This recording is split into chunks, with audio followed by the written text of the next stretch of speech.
So, Andrew, well, welcome, first of all. Thank you, Mark. You've come all the way from Romania to do this interview. Correct. What do you hope to achieve from this interview? Why are you here? It'd be interesting to have a conversation with you. You've certainly been the subject of your own divided opinions in the world. There's a lot of people who would say some of the things you say are perhaps dangerous or toxic. So I thought you'd be a good person to speak to about this subject. I didn't know much about you before this year, and then I suddenly became very aware of you, as the world did, because, as I said earlier, you were the #1 subject searched on Google ahead of Donald Trump. Yeah. I didn't think it was even possible. Yeah. Why did you get suddenly so popular / infamous, do you think? I exploded. I certainly didn't do that with magic. I've been on the internet for a very long time.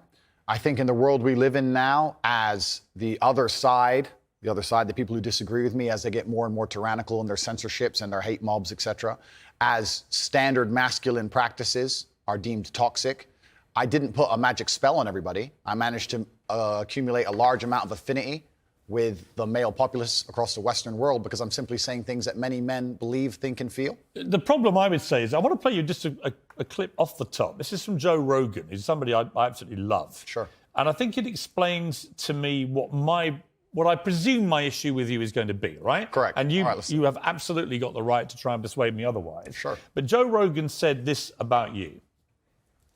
My 12-year-old and my 14-year-old asked me about Andrew Tate. And my what'd you say? 14-year-old What'd you asked say? me, I said he's a legit world champion kickboxer. I go, I like him a lot. Why do you like him? And I was asking him. And they said he says a lot of funny stuff on Twitter and TikTok. He f***ed up with the misogynist stuff. Yes. Because if he didn't do that, if he just did the pro-male stuff. So I thought that was interesting because when I've gone over everything that's been at the centre of the debate about Andrew Tate, I come down with Joe Rogan in the sense that there's a lot of stuff you say I agree with. You know, I've got 3 sons in their 20s.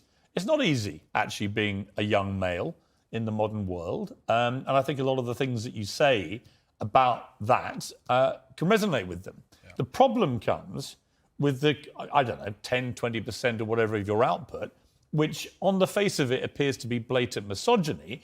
And when you couple that with your massive influence and huge reach, that is why the social media companies have decided to effectively cancel you.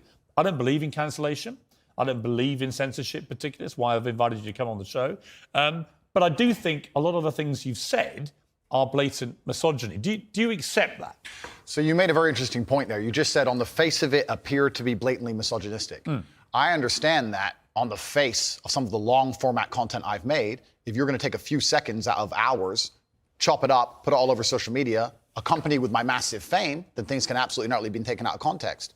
I do not hate women in any regard. I have no negative relationship with women. No women have come forward saying I've hurt them. I have no criminal record for hurting women. There's no way I can be seen as the face or the devil in regards to how men treat women on the planet. I'm absolutely and utterly the opposite. I believe in protecting and providing. I've been misunderstood.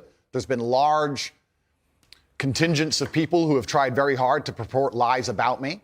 And the truth of the matter is, I've been producing content for a very long time. Hours and hours of videos been cut down to 2 or 3 seconds of clip. Those clips have gone viral and people misunderstand me. But I think you've used this phrase of be taken out of context. And I'm not sure that is correct in the sense that it still comes out of your mouth. And some of the things some of the things you've said, I just think are blatantly. Well, let's do them. Let's hear them. Let's go through some. Sure. Right?